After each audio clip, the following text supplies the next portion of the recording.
Okay, sir. Good afternoon, all of you.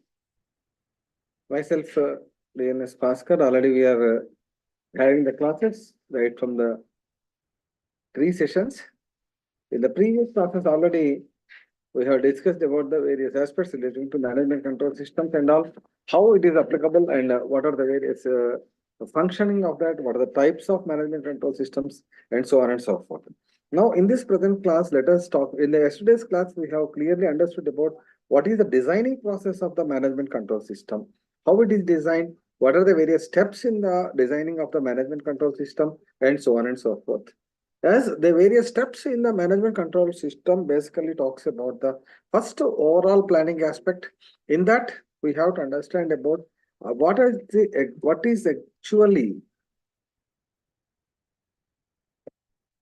actually the main important issue is that with what is the active listening from the client. So what is actually the client requires and what are the various sub aspects in that? All that aspects that we have understood. And the very first alternative is that attractive listening. Attentive listening is the basic first step in the case of the designing process. And after attentive listening process, I will share the screen also now. So just let me go inside with that.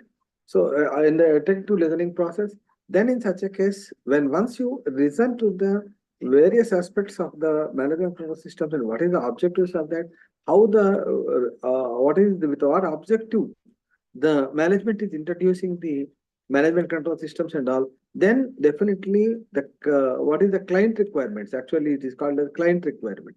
Client requirements will be clearly understood about that one, and then let me share the screen right now so that it will be easy for you. Share. Right.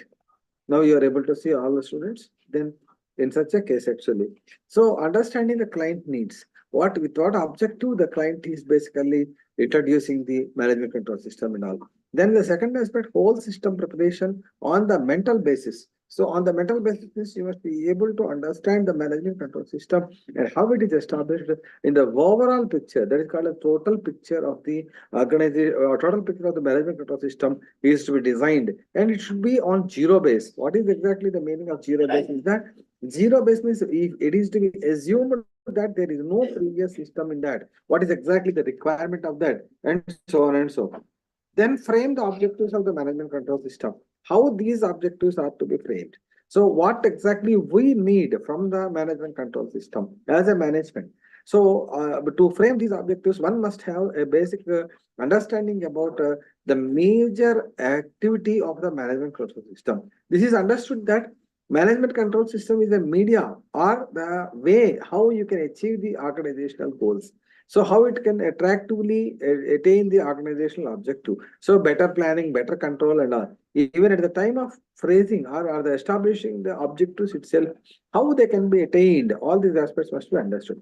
Then as a last step, conversational workshop is to be conducted and all the people idea, all the members idea, all the stakeholders ideas are to be generated, and the designing person who is given the authority to design, then he should not be taken into consideration. He should not reveal his ideology, because when once he reveals the ideology, it will be fine and he cannot get any alternative solutions for that.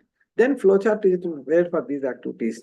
So it is a flowchart preparation. Step-by-step approach is represented in a graphical diagram, and then identify the critical indicators and what are the critical indicators of that. So what are the various bottlenecks where the management control system may have rigidity, and all these aspects are to be understood. Then preparation of the draft report. When once the draft report is prepared, it should be passed on to the various people at the various hierarchy levels, and then it will be actually trial basis. It is implemented, and then finally it is adopted by the various organizational subunits, and then we can measure the performance of the management control system also where in that, and how better it is actively organizing, actively indicating all that, actively attaining the goals of that, these aspects that we can measure. These are the actually 7 steps are mentioned in the paragraph number 2.2 and paragraph number 2.2, page number 20 in the material. Then that material you can understand and see in that. So that is the very important question in this. Then establishing linkages we have seen. Then in the case of establishing linkages, this concept we have covered in the previous class, roughly talking about first aspect is the goal congruence. What is the meaning of exactly the goal congruence here? Individuals' goals are different from the organizational goals. So every organization will have its own goals, and individuals will have their goals. But see that individual goals are so much of cooperative with the organizational goals. Individual goals are purely attainable, and individual goals should not be uh, opposite of the organizational goals. In such a case, it is easy for that. Then to understand about that aspect also, goal congruence is the process. Just 1 minute.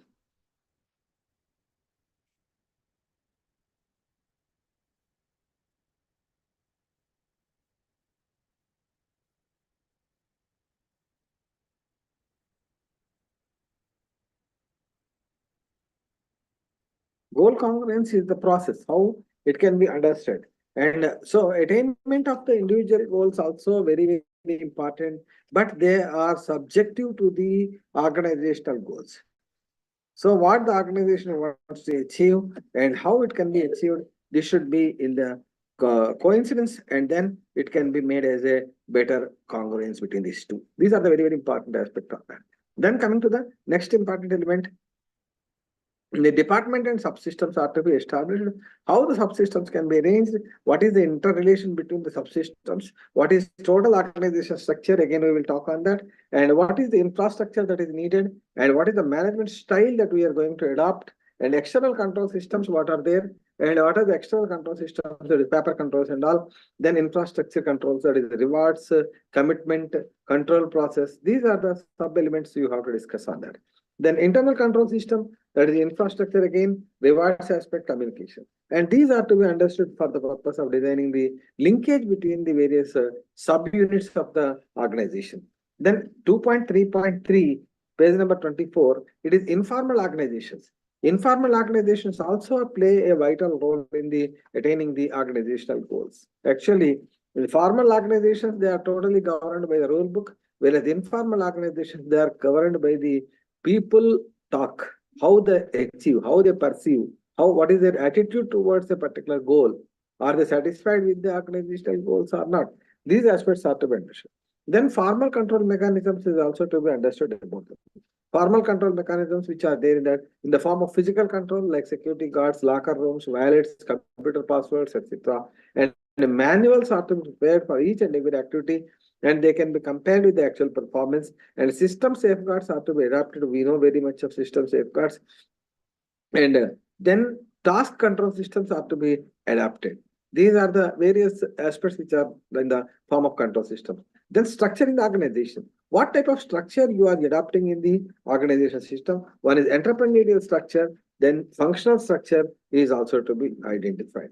Functional structure basically based on the activity they perform, and entrepreneurial culture, that is a structure which talks about the hierarchy levels. Then the unitary system is another one, matrix system of organization is another one, and these are the various sub aspects with relation to establishing of linkages,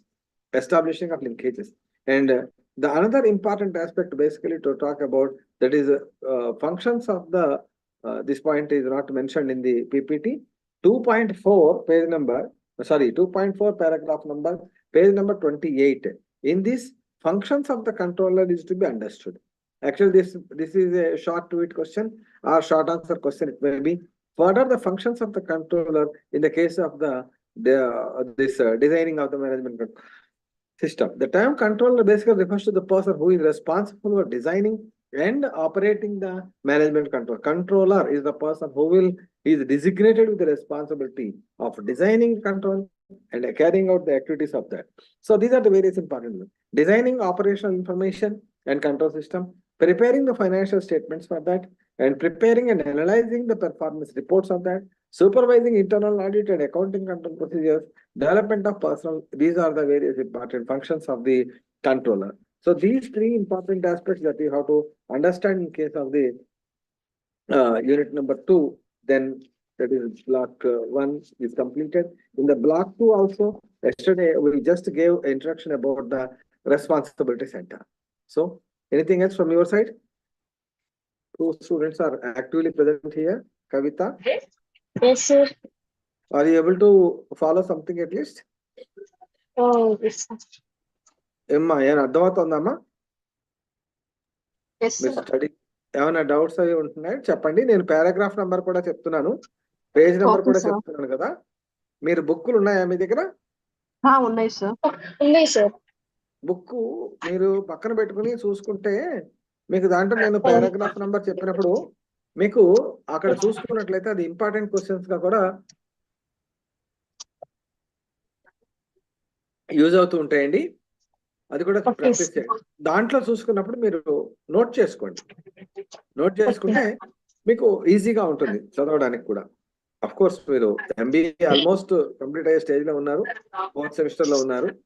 so I'm sure everybody will get a good degree with in this particular year. కానీ కొంచెం కష్టపడి చదవాలండి. Last edge లో ఉన్నామని neglect చేయొద్దు. జాగ్రత్త చదువుకుంటే ఒకసారి degree వచ్చేసిందంటే మీ యొక్క డ్రీమ్స్ అన్ని, మీ గోల్స్ అన్ని కూడా మీరు అచీవ్ చేయడానికి ఫీల్ అవుతుంది. And Santhu, another person is also there here with us. Santhu చౌదరియా? Yes, sir. I'm listening, sir.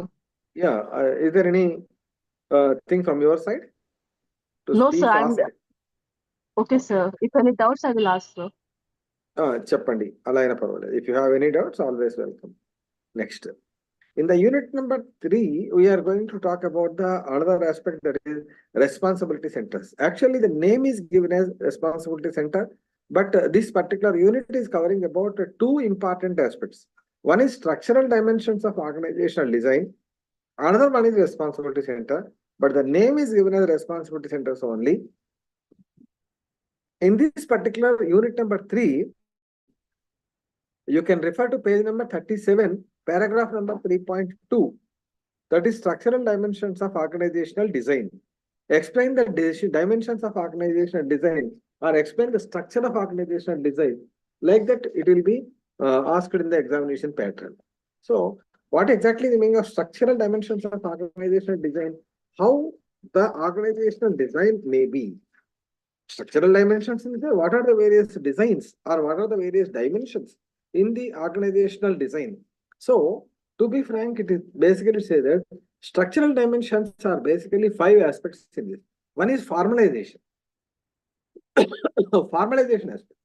Second one, specialization aspect.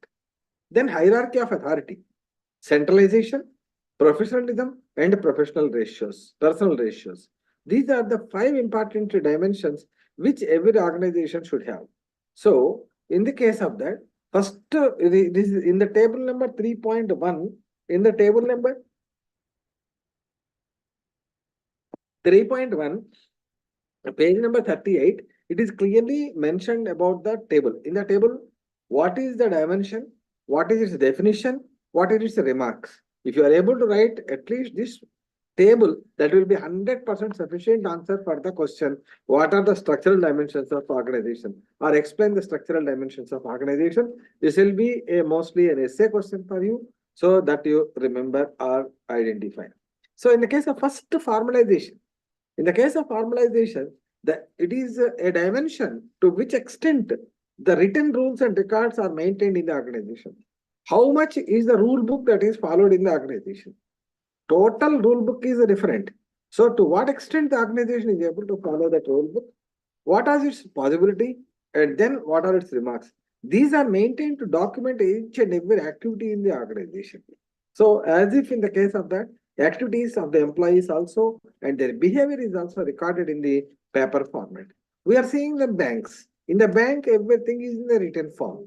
So there is no question of any oral discussions. So whatever the methodology they adopt, if it is not in the rule book, the number of pages written as a record is one of the important indicators to the degree of formalization.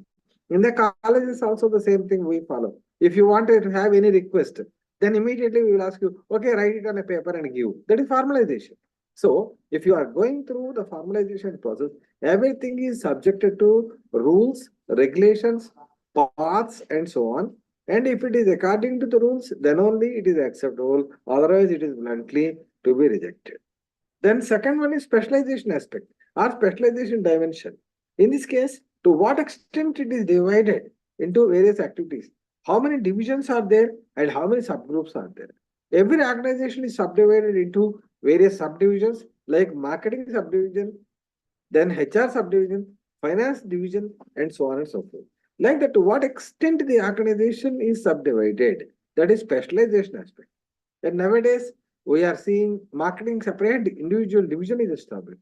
Then finance division, accounting division, so research division. Like that, every organization is now getting characterized by its own division that is called specialization. Specialization means what is specialization?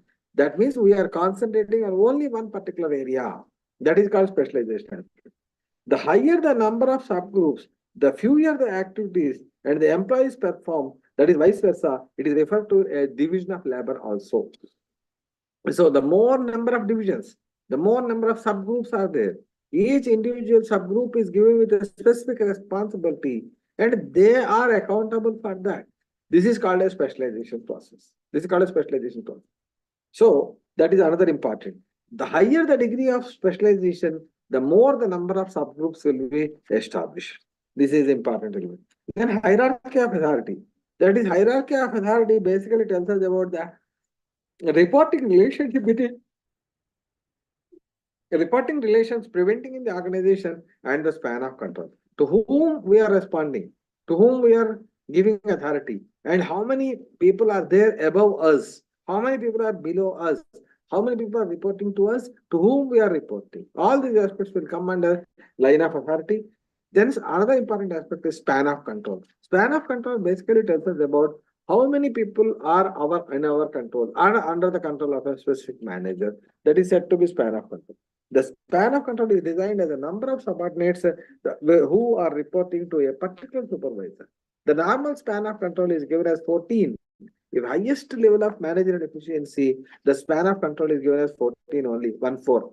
So beyond 14 members, a manager cannot control, a manager cannot identify, or he cannot check their roles and responsibilities. This is another important aspect what you have to understand. Then centralization. In the case of centralization process, the level of in which the level in the hierarchy which has a decision making process. So how many levels are there? How they are taking decisions? All these aspects are to be understood very clearly, and then we can go with that. Where the decisions are coming from the top level management and how best we are able to implement that one. When the decision making authority lies with the top level management, the organization is said to be centralized management. If the entire decisions are taken at the managing director level, and the managing director will give direction to the general managers. General managers will again give directions to the lower level manager. Then finally, he will give the direction towards the supervisor. Like that, if the authority flow continuously downwards, then it is called as centralization process. Then centralization opposite is nothing but decentralization. In the case of decentralized phenomena, each divisional manager will be given authority to take his own individual decisions, and they can adopt their own strategies. They'll formulate their strategies and they'll implement their strategy, and whatever the result, for that they are accountable. That is said to be decentralization. Whether decentralized organization structure or centralized organization structure, that is to be identified. Then coming to the professionalism, and last one, the level of formal education of the employees. To what extent they are professionals. For example, in case of chartered accountancy, that is accounting professional. MBA, what we are going to hold the degree, you are management professionals. That is why MBA and MCA courses are recognized as professional courses. MCOM, MA, MSc, they are recognized as postgraduate courses or PG studies. MBA is designated as a professional course because once you complete your MBA degree, you are a professional manager, then you will be designated to that. So professionalism. So what is the level of formal education each and every employee is having? The higher the number of years of formal education, higher will be the professionalism. So if you do again PhD in management, you will have next level of professionalism. So a student with BBA, then MBA, then PhD with management specialization, like that higher the level of education, the higher will be the professionalism. Like that, we will consider in the organization. And personal ratios are to be identified. The distribution of people into the different functions and the departments, this is also another important criteria. So these are the six important points every student is expected to write in the case of the structural dimensions. Then we will go for the next slide. Types of organization structures. So the same thing is given here. Hierarchical levels, horizontal levels, vertical organization structure, and then matrix structure. This already you studied in your first semester business organization aspect in that. And hierarchical level, the traditional form of organization, the different layers will be there in that, in the hierarchical level. So it is almost vertical style of management or vertical style of organization structure also. So junior level, senior level, middle level, top level management. If that type of administrative organization structure is established, that is said to be hierarchical level, and the characteristics etc. are given in page number 40, 3.3 paragraph number, and in that hierarchical structure, what are the characteristics and advantages and disadvantages of the hierarchical structure of organization?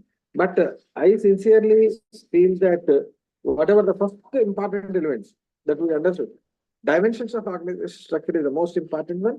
Then, what are the structural dimensions? Types of organization structures already it is studied at the first semester level, so that may not be have that much of important, but you have to understand about that. So refer to paragraph number 3.3 and the hierarchical structure.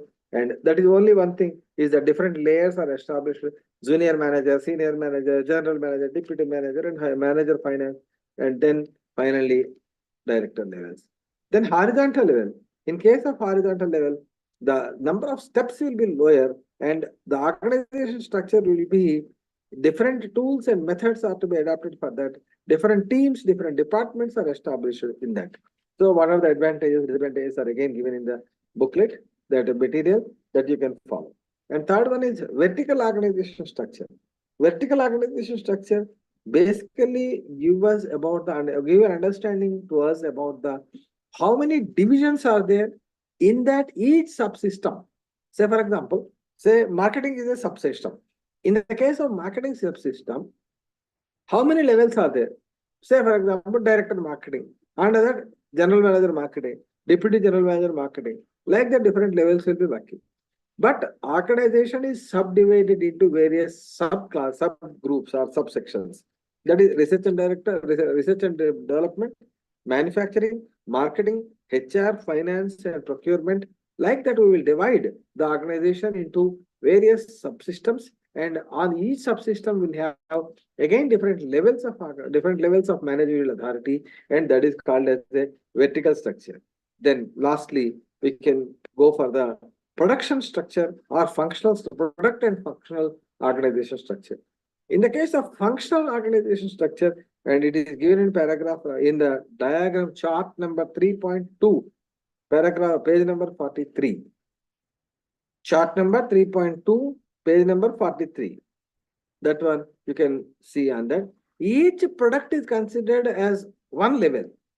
In this, what to be understood is that product or functional level of organization. Each product, say for example, Samsung is manufacturing so many types of products. Samsung, mobiles, washing machines are there, TVs are there, ACs are there. Each product is considered as one division, and for each subdivision, there will be again marketing, HR, finance, and so on.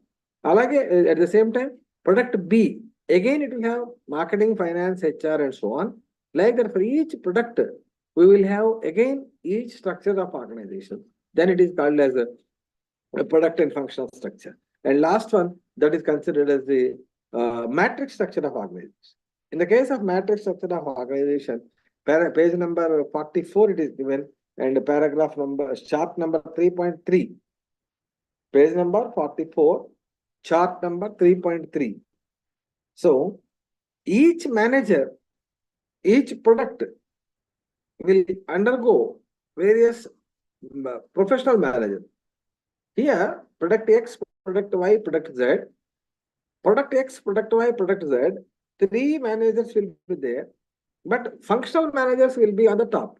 So, manager manufacturing, manager marketing, manager HR, manager R&D, like that.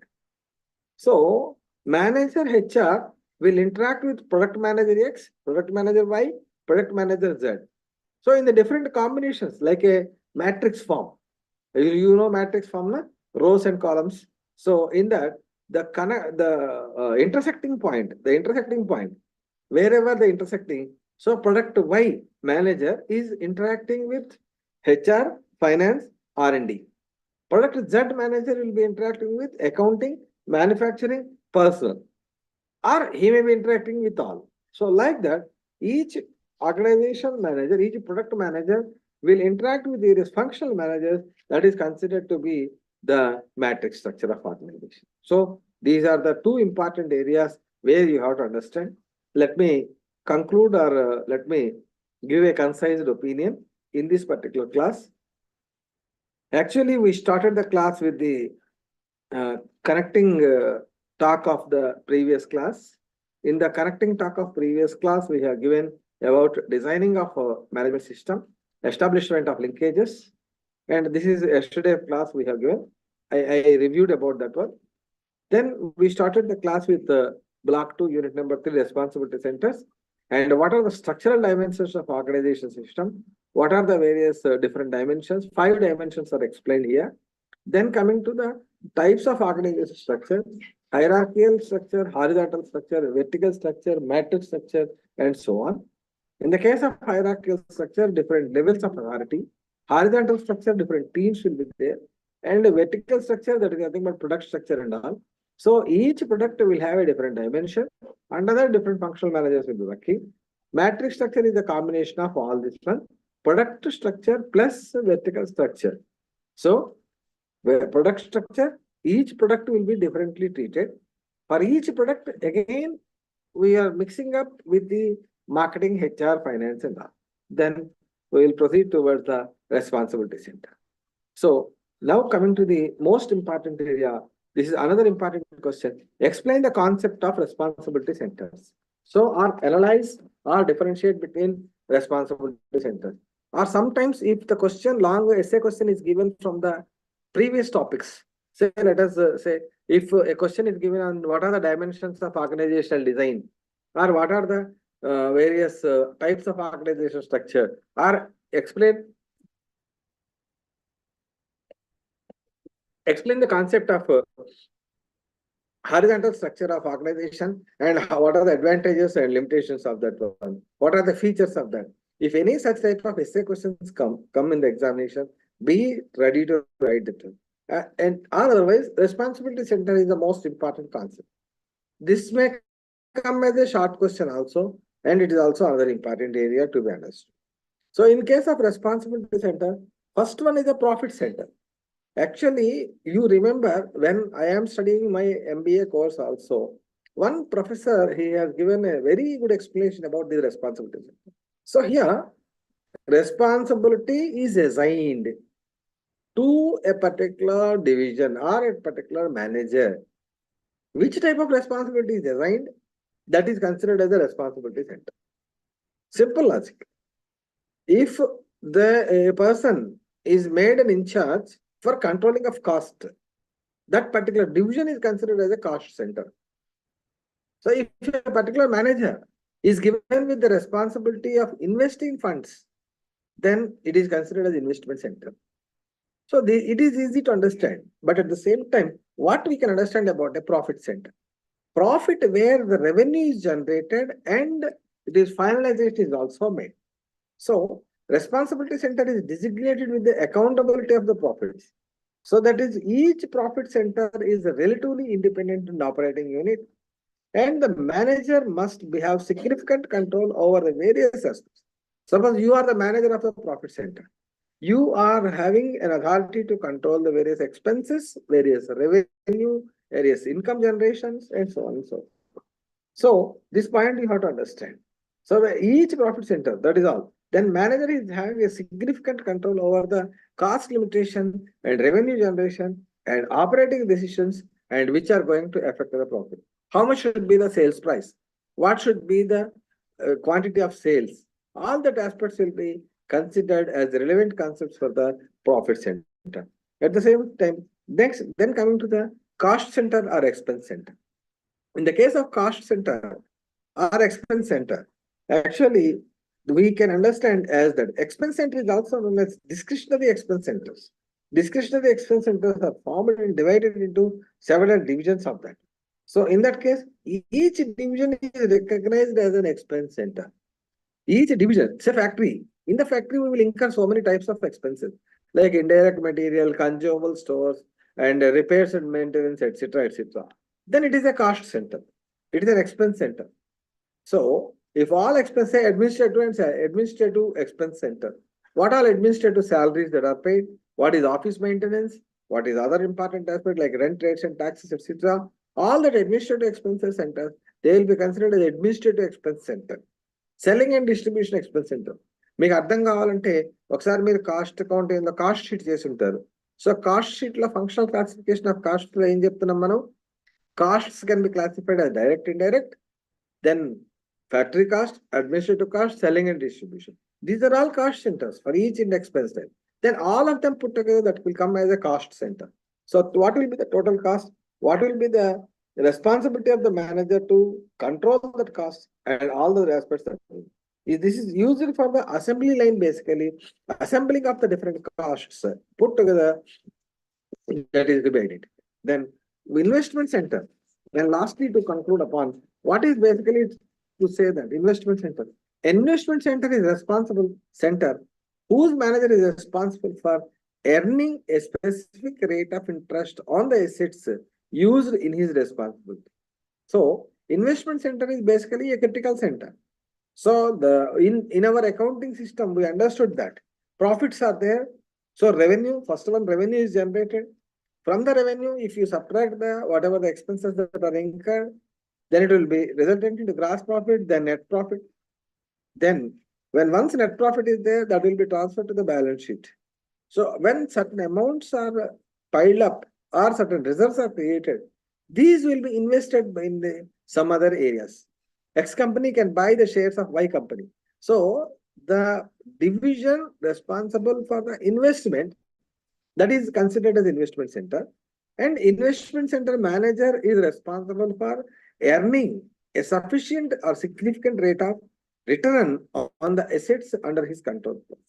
So here assets means basically if he invested in the shares of Y company, whether the dividends are coming properly or not, whether the raise of prices are not. Suppose if he made investments in any of the long-term investment portfolio, how much will be the interest that he is able to acquire? So we can briefly sum up here as that investment center is basically connected with the process of investing the money and getting back the return on that. These are the message.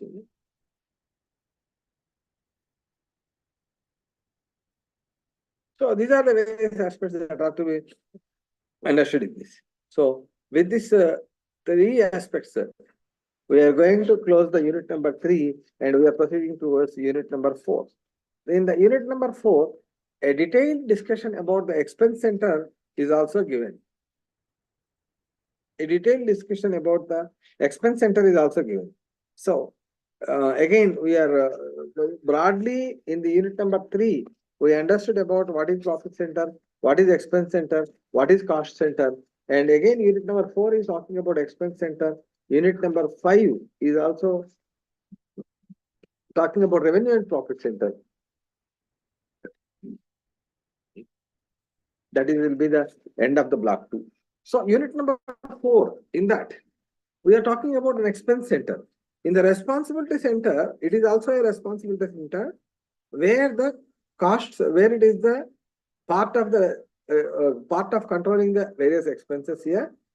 So in this particular case, what is the importance of responsibility center here? So here don't misunderstand that responsibility center is different, cost center is different, profit center is different and all. Cost management of expenses is a responsibility center. Managing of expenses is a responsibility. So expense center is also a responsibility center. Cost center is also a responsibility center. Profit center is a responsibility center. Investment center is also another important responsibility center. So like that we will try to understand and manage. Now we are talking about the expense center.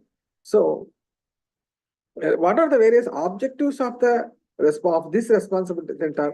What are the responsibilities of this center? They are clearly given in page number 53. In the two side headings, they mentioned about that one. So that briefly we can understand about one. A well-defined type of activity through which its statute of funding the contract, having competencies in keeping, developing, and replacing it. So it administers the assets.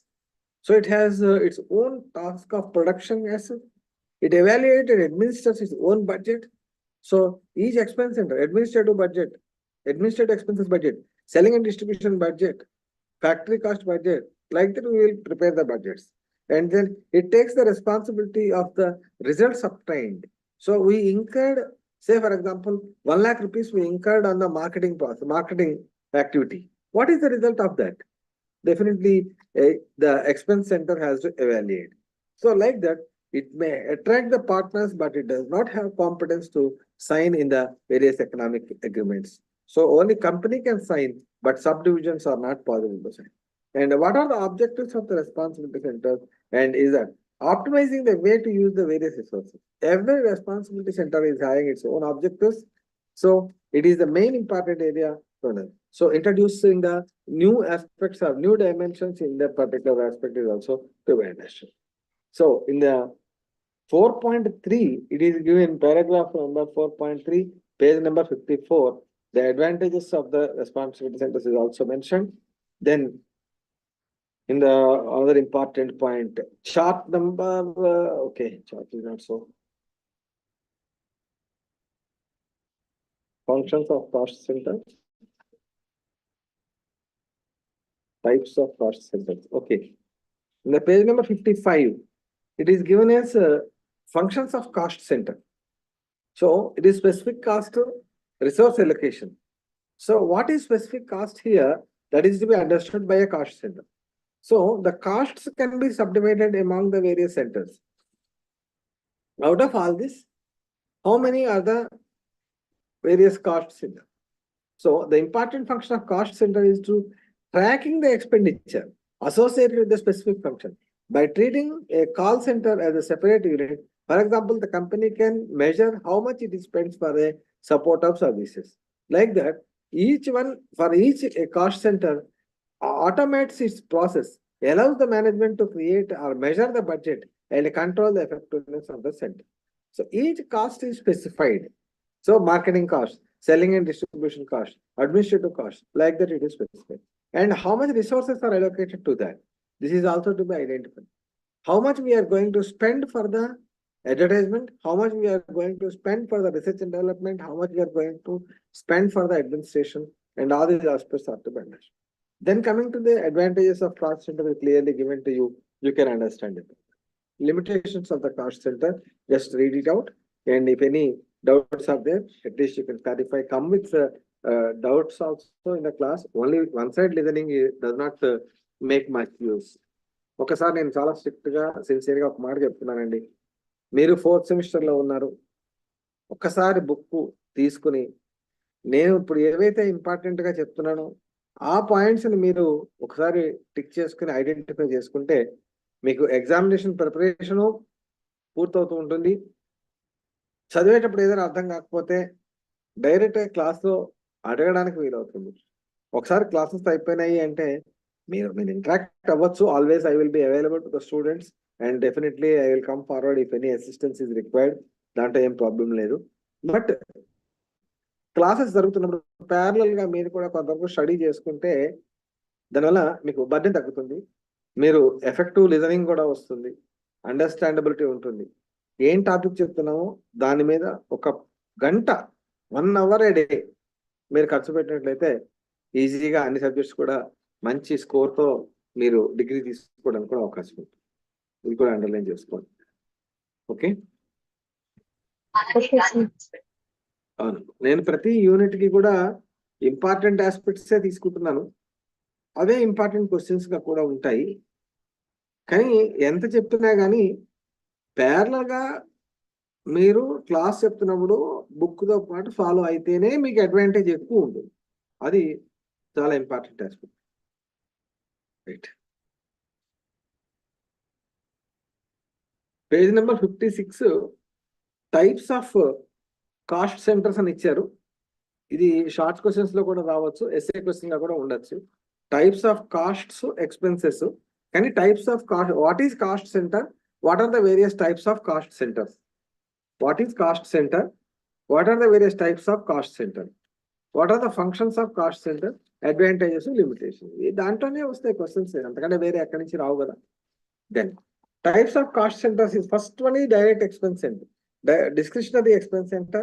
Discretionary expenses are those expenses which cannot be established according to the planning of the production activity. These expenses centers are characterized by the fact that the result of their activity is not directly measurable. So how better it can be done, that cannot be measured. Then coming to the personal cost center, in that when a cost center deals with the person or group of people, that is known as personal cost center. Then impersonal cost center, production cost center, service cost center, operational cost center. So just to talk about this one, operational cost center, it is applicable in case of manufacturing concerns. It consists of machines or persons which will follow a similar type of activity. So for example, a printing. So in the case of printing activity, printing is an operation. What all the expenses we incur in case of printing activity, that is considered in the printing operations cost center. Process cost center, where the manufacturing concerns follow the process costing system, or manufacturing is done different processes. So for each process, we will have a separate cost center. For example, in the case of manufacturing paper, so what is the pulp manufacturing cost center? What is the paper, rough paper print manufacturing cost center? Like that, finishing the touches, all the different processes. For each different process, we can establish a cost center. Then, like that, partly producing cost center. 8 types of cost centers are discussed here. That one you can make a note of. And types of costs are also given. This may be a short question. So, to be frank, controllable cost to uncontrollable cost. A controllable cost is one where the cost is affected, or where the cost can be where the cost can be controlled by a managerial decision, then it is called as a controllable cost. Then we can understand that one. Uncontrollable cost is one which cannot be controlled or monitored by a managerial decision. Traceable costs, non-traceable costs, and so on, and engineered costs. These are 4 types of costs which each and every student is expected to understand. But in the case of responsibility center, unit number 4, we broadly talk about cost center only. That is one. What is the objectives of the responsibility centers? What are the types of cost centers? What are the limitations and advantages of the cost center? These are the broader areas where you have to understand. Normally, you may not be, I hope you are not required to worry about the problems aspect. నాకు తెలిసి సాధారణంగా problems aspect ఎక్కువ touch చేయకపోవచ్చు, ఎందుకంటే problem chapters తర్వాత ఉన్నాయి కాబట్టి ఇది మోస్ట్లీ థియరిటికల్ గానే ఉండే అవకాశం ఉంటుంది. సో థియరీ కాన్సన్ట్రేషన్ ఎక్కువ పెట్టుకుంటే మీకు బెటర్ గా ఉంటుంది అనేది నా point. Right. In the unit number 5 we are talking about revenue center and a profit center. So this in the chart number 5.2, the synthesis of different types of responsibility centers are also given. Essentials of a profit center. This is a very important question where every student is expected to know. So in the case of 5.4 page number, in the 5.4, operational autonomy and sourcing inputs and markets for the products. Measurable costs, revenues for the different profits, using profit as the measure of performance, size of profit center.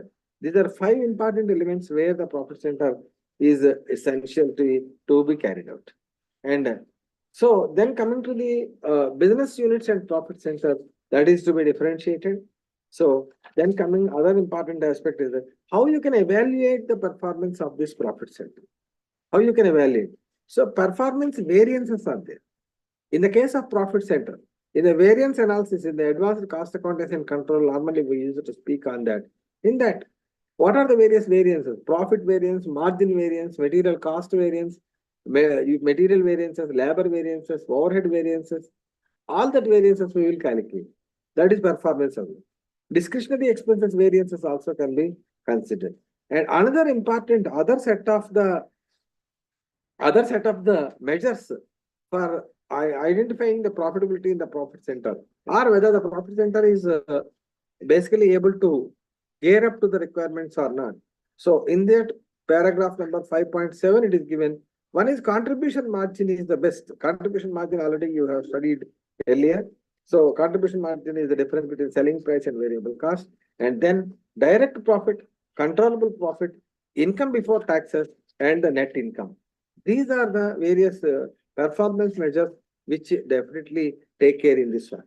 And last one, 5.9, limitations of profit center is also given to us. So these limitations of profit center, each decision cannot be decentralized. It cannot be used for all responsibilities. The following points also that you can keep. And keeping record of the profit. Which is the profit actually? There are so many differential opinions about the profit. Exactly whether which type of revenues can be considered, which type of costs are to be considered, whether depreciation is relevant or not, what is the valuation of stock. So whether which type of stock valuation is better, these aspects always will influence the profit center. మనం ఒక machine కొన్నాం, దానికి మనం ఏదో return down value method లేకపోతే straight line method అంటున్నాం. అసలు ఆ మెథడ్ యొక్క అడాప్టబిలిటీ ఉందా? అది మనం క్యాలిక్యులేట్ చేసే డిప్రిసియేషన్ కరెక్టేనా? This is again A question of fact when you are talking about stock valuation. So in the case of stock valuation, are you following the FIFO method or LIFO method, weighted average method, simple average method? So which method is the appropriate one? Well, like a question of doubt.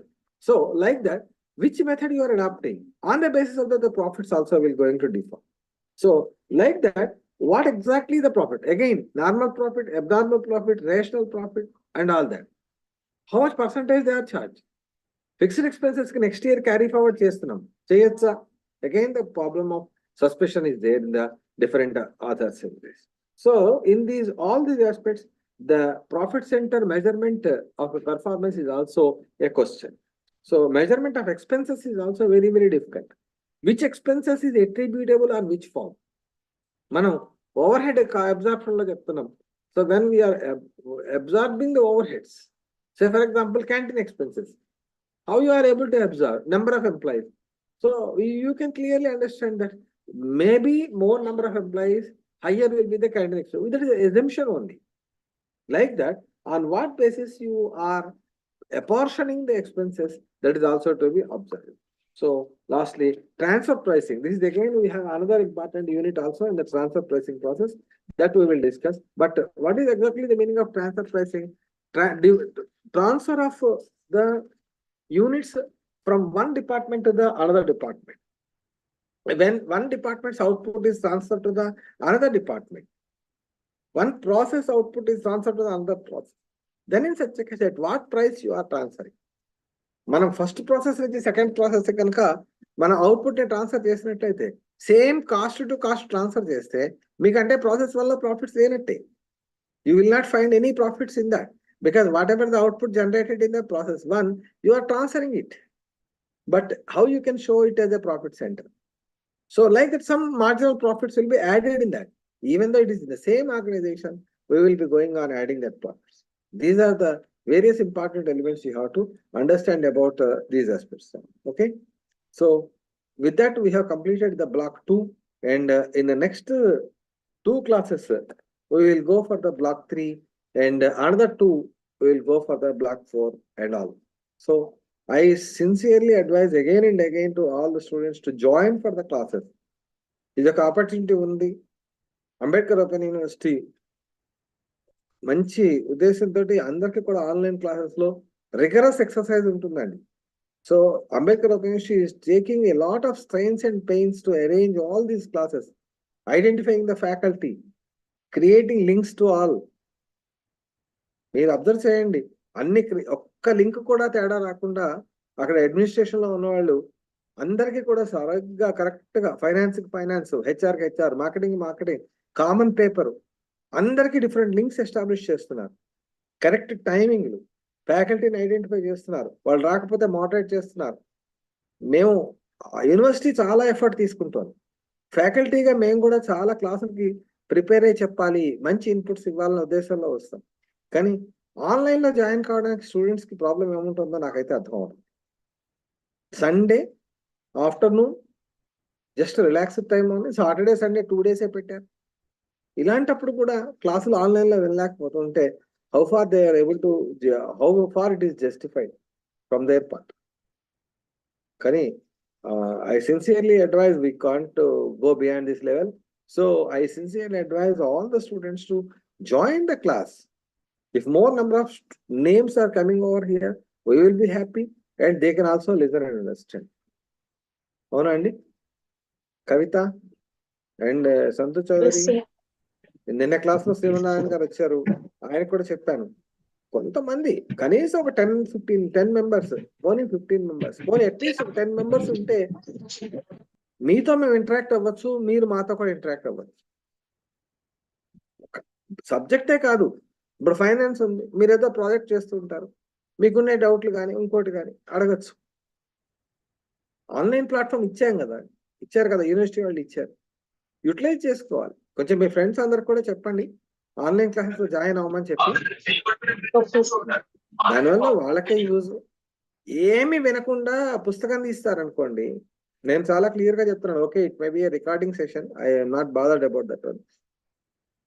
Just అలా open చేస్తే ఆ particular unit లో ఏది core concept, ఏది other concept అనేది identify చేయడం అనేది student లెవెల్లో కొంచెం కష్టంగా ఉంటుంది.